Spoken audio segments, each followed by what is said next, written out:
All right, so my name is Stiofáin. I am a storyteller at the National Leprechaun Museum in Dublin, also on my YouTube channel, Hog and Dice. And I'm also a folklorist on my channel, and in general, I studied Irish folklore at University College Dublin. So, introduction. In my opinion, death is a very good way to introduce people to Irish folklore. The Irish attitude to death is very distinct from that of many other predominantly white cultures, and some would say it is much healthier. Far from being a taboo and private affair, death in Ireland was openly discussed and very public. As a result of this, death in Ireland not only has its various customs and beliefs surrounding it, it is also intricately woven throughout our storytelling tradition and through many of our festivals. In fact, death is so ubiquitous within Irish folklore that in learning about Irish attitudes, beliefs, customs, and stories around death, you also end up developing a fairly broad foundation for understanding Irish folklore and culture as a whole. It's my position that to understand Irish culture and folklore, you must first understand the Irish relationship with death. So we'll start our conversation about death in the most logical place with fairies.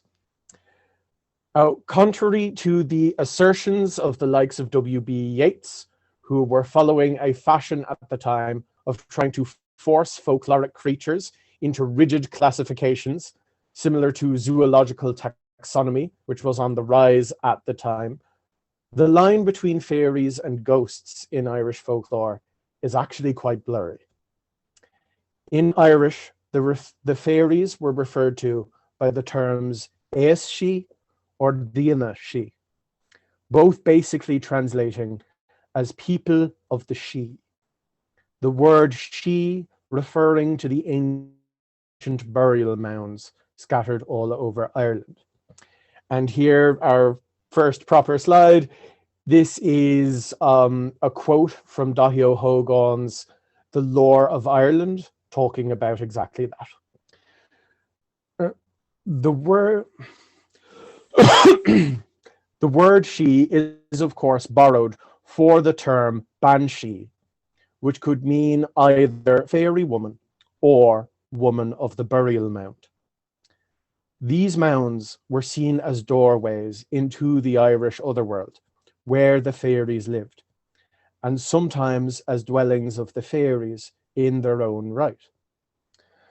Burial places being associated with fairies, the Tua de Danann, and other mythological figures is very common.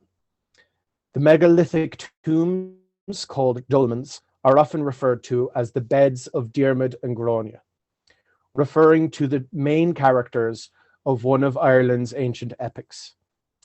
And Brú na Bóinne, also known as Newgrange, is well known to be a burial site, but was also said to be home to at first the Dagda and later his son Angus. But the association between the Irish fairies and death goes deeper than their association with the burial mounds. The similarities between how the fairies and the dead are seen in Irish folklore are numerous and they are striking. They are both said to have their own independent community and society running parallel to ours that mirror our own. They are both said to be found in and inhabit the same kinds of places. They are both said to be keepers of old knowledge and arts, and sometimes willing to teach these things to living humans. They are both thought to venture into our world at festivals like Halloween or St. Stephen's Day. Stories of ghosts seeking release from purgatory are mirrored by stories of fairies asking to know whether they will be allowed to enter heaven. Stories of ghosts protecting their resting places from the living are mirrored by stories of fairies protecting their homes from humans.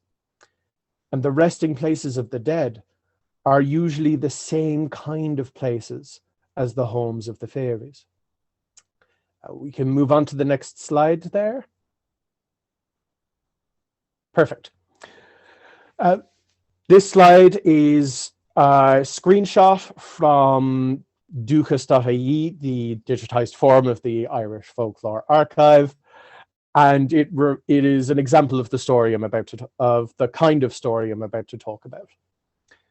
Some versions of the changeling story found in Ireland are not about children being replaced, but instead are about adults being replaced with a changeling who is very weak, very sickly, and dies within a couple of weeks, suggesting that these stories explained untimely deaths from sudden illnesses.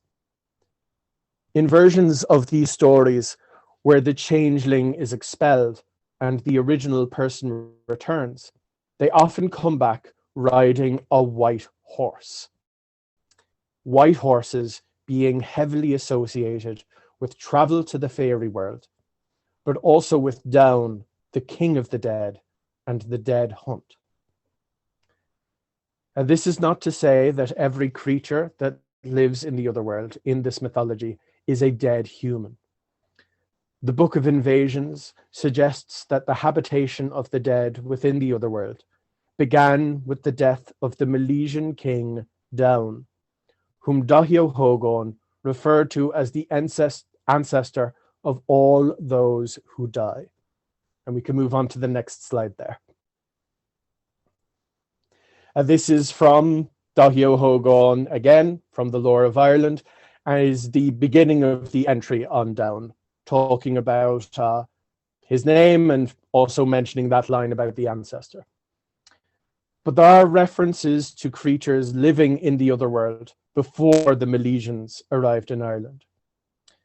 After being the first Milesian to die in Ireland, Down became a king of the dead. And according to collection work done by Liam O'Donoghue, belief in Down and his fulfillment of this role lasted in Ireland into the early 20th century. And we can move on to the next slide there. This is from Liam O'Donoghue's collection journal. He was interviewing an elderly member of the community in County Limerick, and the informant in question, old Clifford, was talking about how he knew he was going to die soon and knew he would be going to join Down, going to the place where Down gathered the dead. But for further discussion on that kind of thing, we will be moving on to our next section, which is the afterlife. The afterlife in Irish myth is very inconsistent. It's unclear as to whether or not pre-Christian Ireland had a singular, universally held belief regarding the afterlife. And even after the Christianization of Ireland, some of the pre-Christian beliefs persisted, as we've already seen. The pre-Christian belief seems to have mostly concerned the other world and fairy hills. These two concepts are closely linked with one another, but they are not always synonymous. The best way to think of the other world is that it mirrors our world. It occupies the same physical space as our world, but it's at a very slight remove. It's a bit like having two plates of glass laid over each other. If you want examples in modern day media that kind of reflect the idea quite well, the Upside Down in Stranger Things, or the spirit world in Avatar: The Last Airbender. Very similar ideas. The fairy hills, on the other hand, are places where the fairies were said to come in and out of. Sometimes they're considered to simply be doorways between our world and the other world, and sometimes the fairies are said to live inside the hills themselves. Either way, the fairy hills were associated with the afterlife, whether you believe that the dead dwelled in the hills themselves or that they were merely doorways to the world where the dead dwelt.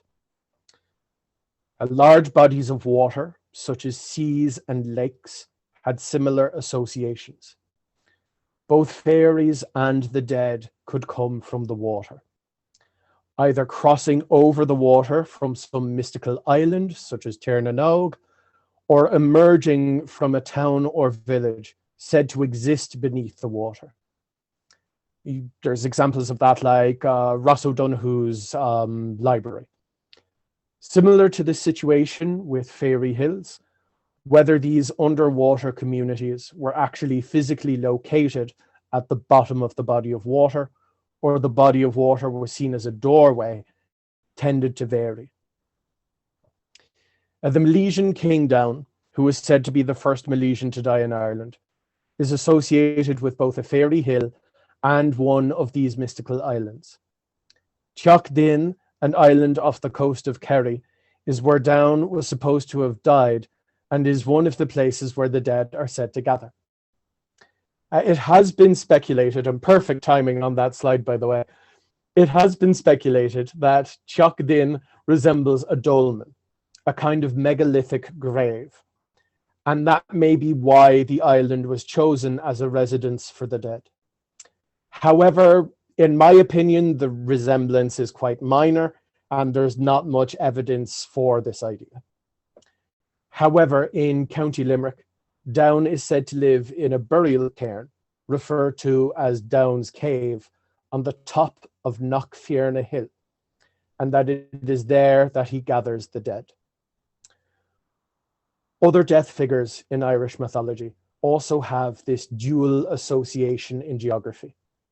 Untitled Chapter is associated with death and is said to live on Inishbui, an island off the coast of Kerry, but also in several burial cairns located on hilltops throughout Ireland. While both Down and the Cailleach were associated with death, they seemed to have very different roles. The Cailleach was also very much associated with the harvest, and there are stories where the roles of harvest and death figure are combined. For example, in one story, the Cailleach has hired men to help her take in the grain, but as she catches up to them, she cuts them down with her sickle along with the grain, depicting her as a reaper in an extremely literal sense. She is depicted as an active participant in the death process. Down, on the other hand, is not depicted as having such a direct role in death. While there are stories where Down will take an adult away to fulfill a specific role and replace them with a changeling who dies shortly after, Down's role within mythology mostly seems to have been to rule and organize those who have already died. A largely administrative role, similar to that of Hades in Greek mythology, but not quite as fully passive. Down has been connected with control of the weather, particularly in regards to his Limerick home of Knockfearna Hill, where people say that clouds gathering around the hill are Down gathering his riders. It's also in relation to his riders where we see Down be more active in his role of the king of the dead. He is said to be the leader of the dead hunt, an Irish form of the wild hunt myth in which all of the riders are said to be dead.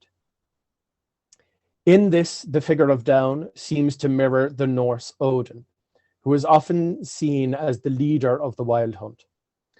And the idea that certain aspects of the myths surrounding Odin would influence the mythology of Down makes a lot of sense, as Down is primarily a figure of Munster mythology, Munster being the most southwestern province of Ireland.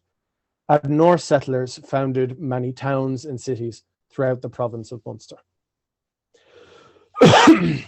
A Down and Untitled Chapter aren't just connected by both being related to death. They are both also seen as ancestor figures, and they are both primarily tied to the province of Munster. Down, as we've seen already, was said to be an ancestor of those who die. Untitled Chapter, however, was said to have had huge amounts of children, both by birth and by fosterage. and through this she was considered the progenitor of all of the tribes of Ireland. And we can move on to the next slide there.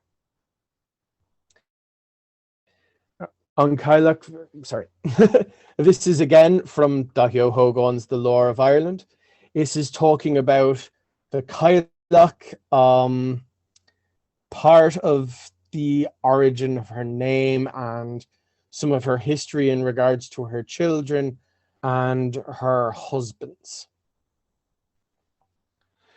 An Cailleach Mhara is generally seen as an old wizened figure, hence the name Cailleach, which didn't always translate as hag, but now very much translates as hag. However, it's said that she was once young and beautiful. She had been married to 7 kings of Ireland. With each king, she grew old with him, and when she died, she regained her youth and married the next. This strongly suggests that she was also tied to sovereignty. As in Irish tradition, the king would always have to marry an embodiment of the land, and it was through her that his rule was considered legitimate. The fact that both of these death figures are also ancestor figures suggests that death was seen less as a departure and a finality, and more as returning to our ancestors, rejoining family in a very literal sense. And this sense of family in relation to death is something we see in Irish culture right into the modern day. At many Irish festivals, it is expected that the dead may return to visit their families, and creatures from the other world would also be abroad, further cementing the idea that the dead live in the same world as the fairies. Another piece of evidence to suggest that death was not seen as an ultimate finality in Irish culture is the fact that both fairies and the dead were often depicted as having their own fairly active communities, paying one another visits, playing sports together, going to markets and trading with one another or with living humans, even having battles amongst themselves.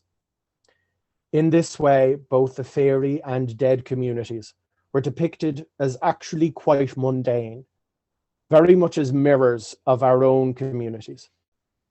And they often even would have used tools and clothing contemporary with the people of the time the stories originated from, right up into the 1930s. Though that did begin to diverge as the more romanticized and literary versions of the stories that depicted them as being sort of time-locked in the past became popular.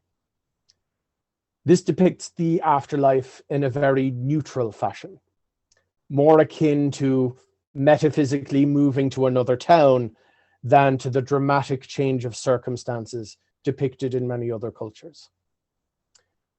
There were exceptions to this, however. For example, the riders of the dead hunt. Down and his riders are said to ride white horses.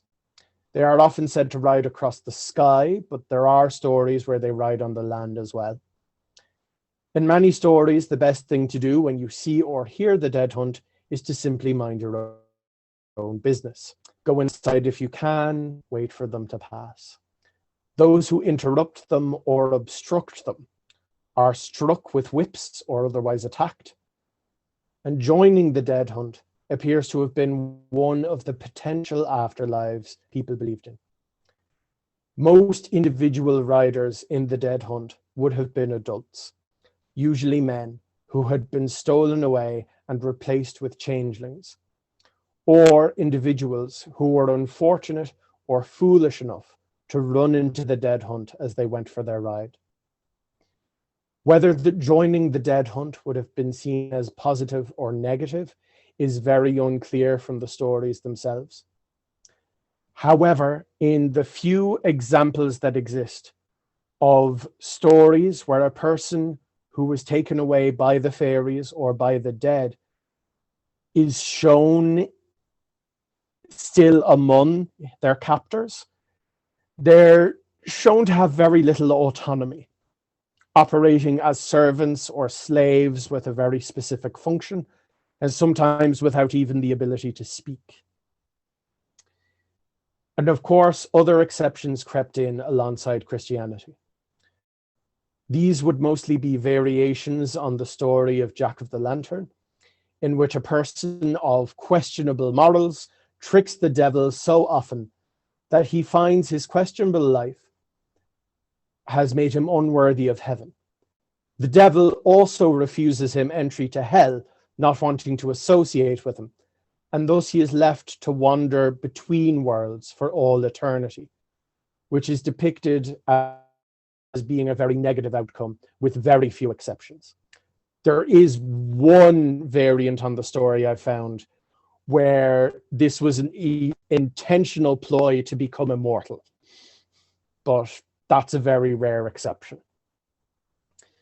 Of course, as Christianity spread and its beliefs became more dominant, the Christian ideas of heaven, hell, and purgatory took more and more of a hold. But many of the associations with the pre-Christian beliefs surrounding the afterlife remained, as can be seen around certain festivals. There were two festivals during which the people of Ireland believed that the dead may return, and two main ones. These were Whitsun and especially Halloween. And we can move on to the next slide there.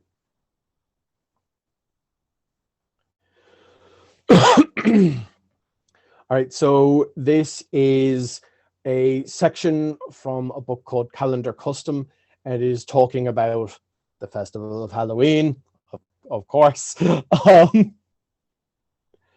and mostly talking about the relationship it would have with the dead. During Halloween, it was believed that dead family members and loved ones may return to visit, and so food, drink, tobacco, and other luxuries would be left out for them. A chair would be left for them both by the table and by the fire, and the door would be left unlocked or even open entirely all night for them so that they could enter easily. An extra place would be set at the dinner table for recently departed family members. And contrary to the assertions of Victorian scholars, these dinners were not taken in silence. They would be very joyful, celebratory affairs, accompanied by party games and song. Dumb suppers were not a part of the Irish tradition. They are a fabrication of Victorian socialites. It was also believed that some of the dead might seek revenge on living people who had wronged them. So people would often avoid cemeteries and graveyards on Halloween night. The belief in both mischievous fairies and malevolent ghosts emerging from the other world is likely part of the basis for going out in disguise. Now, the idea of dressing up as specific creatures or figures is a comparatively modern aspect of the festival of Halloween. Costumes were intended mostly to disguise one's identity. One would cover or discolor their face. One would wear gloves or socks over their hands. Cross-dressing was very common. And this was all done in the interest of concealing identity. Partly in case any of the dead were seeking a person out for recompense, and partly because it was traditionally a night of practical jokes. Now, these pranks would include things like tying people's doors shut, throwing water down their chimneys, stealing their gate. In fact, in some parts of Ireland, Halloween is still known as gate lifting night. Occasionally, they would even switch two people's gates around.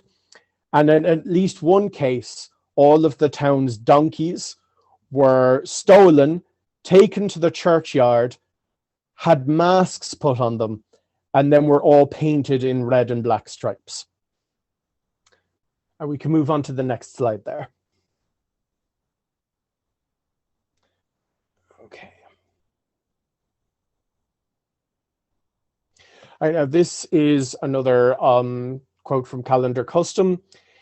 It's talking a little bit about the pranks and a little bit about what one would do when faced with a fairy, or a malevolent fairy especially.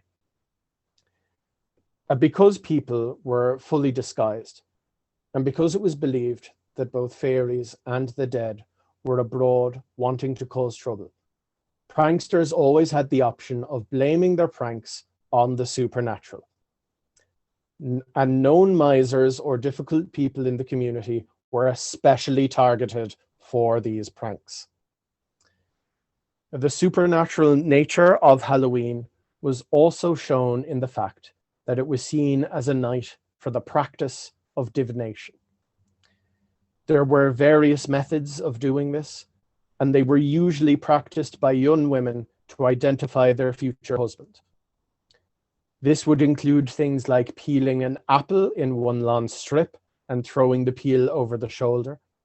The peel would then take the shape of the husband's initials. A similar ritual was done in which molten wax, or in some cases molten lead, was poured into cold water. And similarly, as it cooled, it would form the first letter of the future husband's name. A barmbrack, a kind of fruit bread, was also used for divination, but in a far more general sense. As the brack was being prepared, a ring would be put in the batter. And when the brack was cut into slices, whoever got the slice with the ring was said to be the next to marry. Barmbrack is still something we do today. It's even gotten to the point where it's mass produced, and it is absolutely delicious. It's my favorite part of Halloween. And we can move on to the next slide there.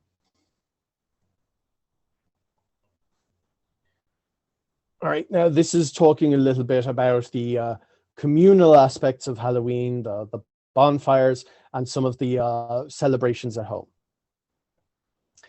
Both children and adults would go door to door in their disguises, asking for food, drink, or money. Often they would sing a song or recite a rhyme. Interestingly, despite the modern term trick-or-treating, this was not strongly connected to the pranks performed on the night and were basically a separate thing. The older people, who would be gathering mostly alcohol and money on the night, would then use all of this to hold their own party at the end of the evening. Much of the celebration would have also involved attending a community bonfire, often in disguise, before the various families returned home for their meals and games. All in all, Halloween was a very jovial festival in Ireland. While efforts were made to evade the dangers of the dead and the fairies, it was mostly about celebrating and reuniting with the dead, as well as about looking forward into the future. In contrast, the festival of Whitsun was quite sinister as it was held in Ireland. Whitsun celebrated the coming of the Holy Spirit to the apostles and was held on the seventh Sunday after Easter. And we can move on to our next slide there. Again, this is from Calendar Custom. It is talking about, it's basically the entirety of my, well, a good chunk of my source on Whitsun. In Ireland, Whitsun was considered a very unlucky day. It was said that foals born on Whitsun were destined to either win a race or kill somebody. And so all such foals were usually sold. Similarly, children born on Whitsun were said to either have the evil eye or to be destined to kill someone. And to avert this, sometimes a chicken would be placed in the newborn child's hands and then strangled, in hopes that the death of the bird would substitute for the death the child was destined to cause. This idea is extremely interesting, that the causing of somebody else's death, the destiny to commit murder, it was considered to be a terrible curse that needed to be avoided as much as possible. On the day of Whitsun, people would avoid bodies of water, as it was said that people who had died in the water may return to drag the living down with them. And it is also said that malevolent fairies were abroad on the day of Whitsun. What's interesting here is that the Irish and British attitudes to both Halloween and Whitsun in tradition were quite different. The Irish Halloween was largely light-hearted. It was considered a dangerous time, but it was a celebration and reuniting with the dead.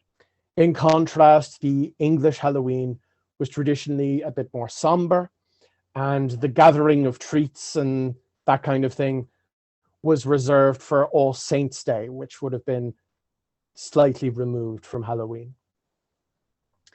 Whereas Whitsun, which is very sinister in Ireland, was a very joyful celebration in England. Why this difference exists is unclear.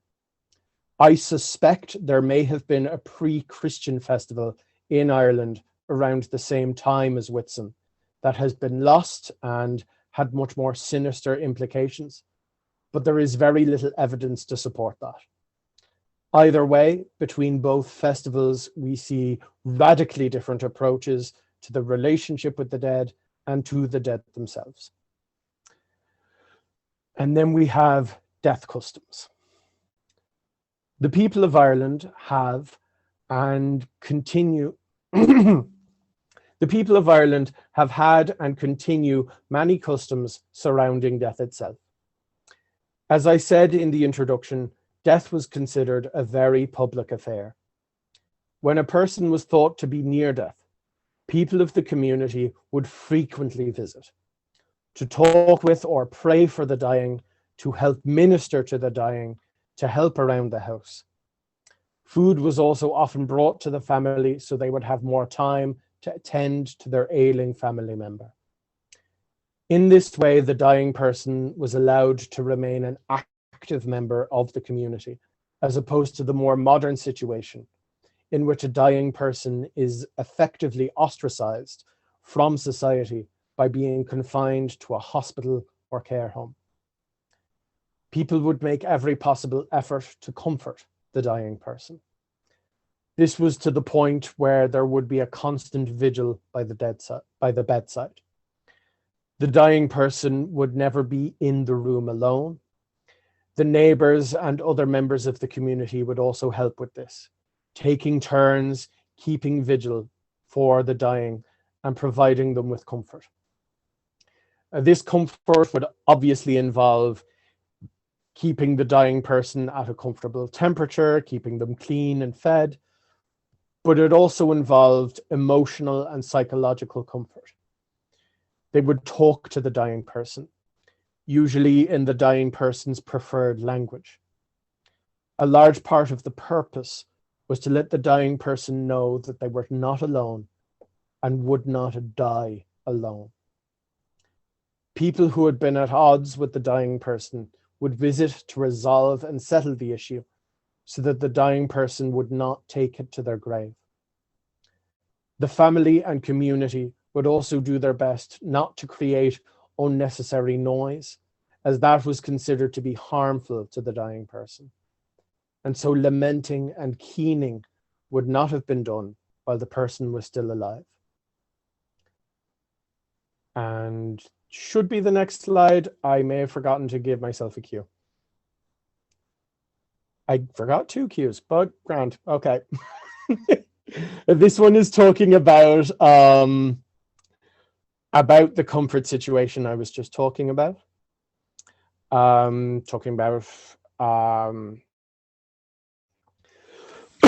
Excuse me. How people would minister to them, how they would look after them, giving them food and everything. This was actually taken from the Irish Folklore Archive by Patricia Lysett, who was actually one of my lecturers. And yes, now this one. Perfect. Oh, yeah, no, there we go. Yeah, that's fine. And again, talking about how keening wasn't allowed, we needed to stay quiet so that the dying person could be left in peace, because the noise could delay the actual death. that was what was believed. Now, if the dying person lived alone, then their neighbors would do all of this work themselves, as well as arranging the wake and the funeral. According to Patricia Lysett, there were many signs by which people knew a person was approaching death.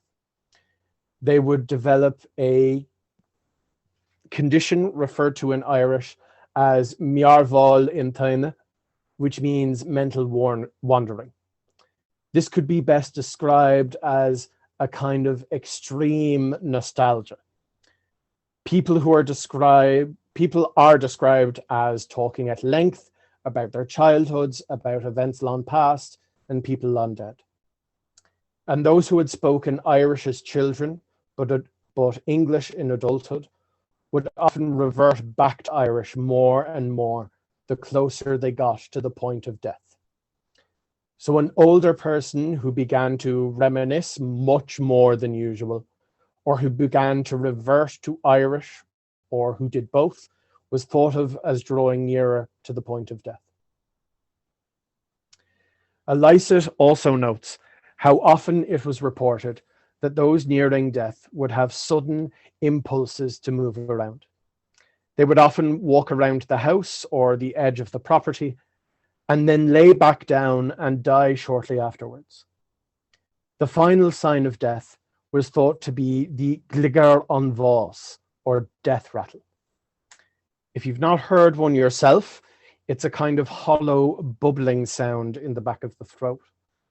And it has been found that this is usually an accurate prediction, as this sound is a symptom of terminal pneumonia, a condition that usually only occurs just prior to death. It was often said that when the death rattle ends, the person is finally dead. Caring for the dying was usually something taken care of by women. And of course, elderly women usually had the most knowledge and experience in this field, to the point where many knew the signs of impending death so well, they could predict how long a dying person had left with reasonable accuracy. Efforts were often made to ensure that the death was not drawn out. This was partly because the experience could be distressing, both for the dying and any observers, but also because it was considered a sign that there was some struggle for the dying person's soul. This struggle was usually thought of as being between the Christian God and the devil or a demon, but it was sometimes seen as a struggle between the Christian God and the fairies. And this is reflected in some of the stories that are found in which the dead or dying are physically stolen away and replaced with a suffering changeling. And the idea that there was a struggle for the dying person's soul was also considered a suggestion that the dying person had led a sinful life. So ensuring a peaceful death was done as much to preserve the dying person's reputation as much for their physical and mental comfort. As a result of this, the timely administration of the last rites by a priest was considered extremely important, to the point that a family would be considered negligent in the extreme if they were to allow somebody to die without the last rites. And why "may you die without a priest" was considered one of the most extreme and vicious curses. It was believed that a person who died without the last rites would be left performing purgatory on earth, similar to the situation of Jack of the Lantern, and would trouble their living family as part of a grudge. It was the family's job to prepare the dying person for the last rites, cleaning and dressing them. And while the dying person and the priest would be left alone in the room for the confession and penance portion of the last rites, it was normal for the family and neighbors to be present for the Eucharist and anointing. This was considered such a public affair that often the room would be filled with people, and there would be mourners packed along the stairs and in the kitchen, all taking part in the ceremony by praying and paying their respects. And in the current slide, we have a reference from the Irish Folklore Archive talking about just that. This was reported as being very comforting for the family of the dying person and for the community as a whole, as well as being instrumental in forging strong community bonds. At the time of death, the dead person would have their arms put through a pre-prepared habit or have a habit laid over them. The habit would be the same kind worn by a nun or a priest initiate. And it was done because it was believed that once you had initiated into a holy order, that would reduce your time in purgatory. It would make it easier to enter heaven. They would also have a crucifix or lit candle placed in their hands. According to Sean O'Sullivan, a well-known collector from the 1930s, the doors and windows would all be opened, the clocks would be stopped, and would not be restarted until after the funeral, and the mirrors covered, all in what, according to Sean O'Sullivan, seemed like a ritual of pre-Christian origins. The body would then immediately be made presentable for the impending wake before rigor mortis could set in. They would lay the body out in a reclining position with mouth and eyes closed. If the eyes would not stay closed, a penny would be placed on each eyelid to help hold them closed. And that is reminiscent of the ancient Greek pennies for the ferryman. So I do wonder if the Greek version had a similar practical purpose. If the mouth would not stay closed, it would sometimes be propped up with a prayer book. If their cheeks were sunken, a potato may have been placed inside their mouth to fill them out. Not only to give a greater appearance of life with fuller cheeks, but also because they would need to shave the body's face. And if the cheeks were sunken, that would be much harder. If the person could not be laid out flat before rigor mortis set in, they would often need to be tied down into a laying position. That led to unconfirmed stories of troublemakers cutting the ropes at wakes so that the corpse would spring back up into a seated position. I attended my grandfather's wake roughly 20 years ago. It was held in the house where himself and my grandmother had lived, where my father, aunt, and uncles were raised. His coffin was laid in a spare room by the sitting room, with the lid open. We were all free to visit this room at any time, and there was always at least one person in the room with my grandfather's body. The atmosphere of the wake was very much one of a party. I would liken it to a particularly rowdy family Christmas. We had a big dinner. We sat around the table and talked. We told stories and sang songs. The songs were all very happy and lively. It's actually quite a happy memory for me. And most reports of wakes within the Irish Folklore Archive line up with my experience. The body would have been present. It would have been available to the attendees if they wanted to say goodbye. Food, drinks, stories, and sun were common, and it is always described as being very jovial.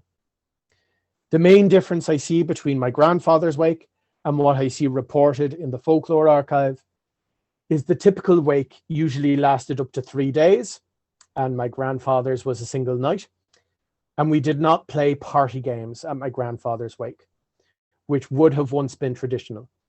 Sometimes people would even play card games over the coffin or stand on either side of the coffin having a tug of war over it. I'm trying to come up with how I can phrase that more clearly. They wouldn't be pulling the coffin back and forth. It would just be in between them as they did it. Actual grieving would usually begin at the funeral. When the body was taken from the house The chairs and tables would be turned upside down to banish bad luck. Keeners would also be hired to sing at the funeral. A keening is a form of mourning song reminiscent of wailing, and we can move on to our next slide there, which has a description of, basically just a description of keening, what it is, and some of its origins. Or no, I just forgot a slide. We'll move on to the next one. Sorry about that. There we are. Believe it or not, I'm doing better with the slides in this one than I was this morning. Each community would usually have a group of professional keeners who could be hired to attend a funeral. There were also many beliefs on how the procession must be conducted. The oldest route to the graveyard must always be taken, even if a new or shorter road is made. It was not allowed for a gap to form in the procession, or it was believed that would cause another death later in the community to fill the gap. In communities where they had no horse and cart to carry the coffin, 4 family members would do so. These 4 would often have to set down the coffin to rest, and it was said anybody who stepped on a patch of ground where a coffin had lain would become instantly lost and disoriented. Death omens from Irish folklore involving weather, wild animals, and birds are far too numerous for me to list and are highly regional besides. But supernatural death omens are fairly consistent. Seeing a fairy or sky funeral were both seen as reliable indicators that a death was imminent. Fairy funerals would be much like our own, but they would usually be seen taking place at night rather than during the day, and were often said to emerge from fairy hills. Sky funerals, on the other hand, were more seen as representations of a funeral made up of the clouds. The clouds would form a funeral procession, including the horse cart and mourners, all outlined with surprising detail. Other supernatural death omens included the Costa Bauer, or death coach.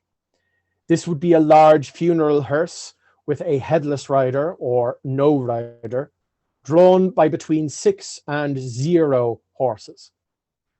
The coach would be either very loud or completely silent, and it was said to stop by the homes of the people dying.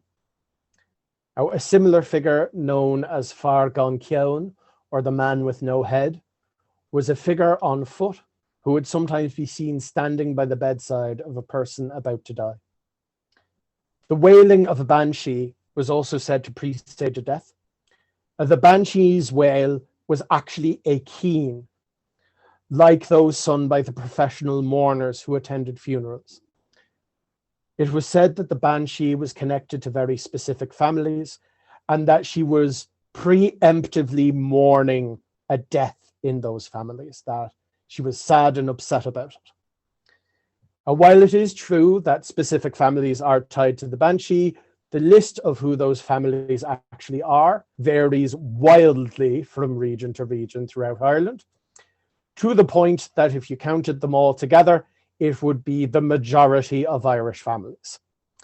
It is sometimes said in a very tongue-in-cheek way that the banshee mourns for every family whose name begins with Mac or O. Through its relationship with storytelling, festivals, mythology, and even the landscape itself, death was very much a part of everyday life in Ireland. Death also seems to have been a strong component in building and strengthening family and communal ties. Through collective care of, celebration of, and mourning for the dead, communities could build strong relationships and networks of support for one another. Those ties could often be relied on in other ways. For example, throughout the 18th and 19th centuries, many secret societies of mutual aid and militant resistance existed in Ireland, whereby farm and industry owners who mistreated workers and landlords who overcharged on rent or interfered with communal land were often punished, sometimes violently.